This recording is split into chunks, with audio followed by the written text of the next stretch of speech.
ترکیه یکی از رهبران تاجیکستانی جماعت تبلیغ را که در بین پیروان این حرکت مذهبی در تاجیکستان ممنوع با تخلص بدیعالزمان مشهور است از بازداشت آزاد کرده است.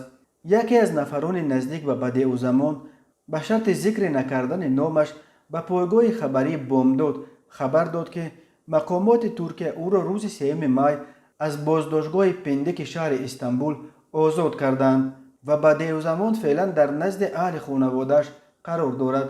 به گفته این منبع بدیعالزمان ماه نوامبر سال 2020 در استانبول با درخواست مقامات تاجیکستان دستگیر شده بود.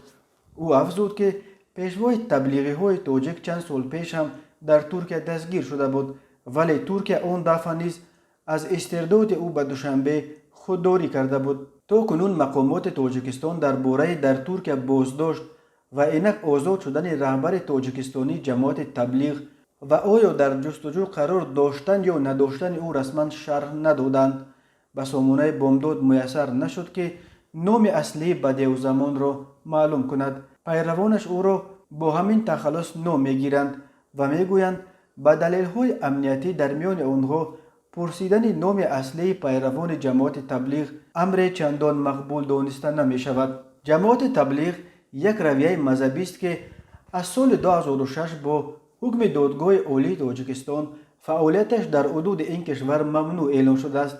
در این بین دهها پیرو این سازمان در تاجیکستان بازداشت و به زندان محکوم شدند، ولی قسم دیگری پیروان این سازمان مذهبی ترک تاجیکستان کرده در خارج زندگی و فعالیت میکنند. آخرین نفری که با جرم عضویت در جماعت تبلیغ محکوم به زندان شد صدرالدین ملایف معروف به ملا صدرالدین، داماد روحانی مشهور در منطقه کولوب ملا حیدر شریف زاده بود. ملا صدرالدین نیز در ترکیه به سر میبرد و ماه فوریه سال 2019 با وعده عفو مقامات از ترکیه به تاجیکستان برگشت، ولی ماه سپتامبر همان سال ملا صدرالدین را دستگیر کردند و در اول ماه ژانویه سال 2020 دادگاه شهر دوشنبه او را با جرم‌های چون افراط‌گرایی، زرخریدی و مساعدت به فعالیت‌های تروریستی به 12 سال زندان محکوم کرد.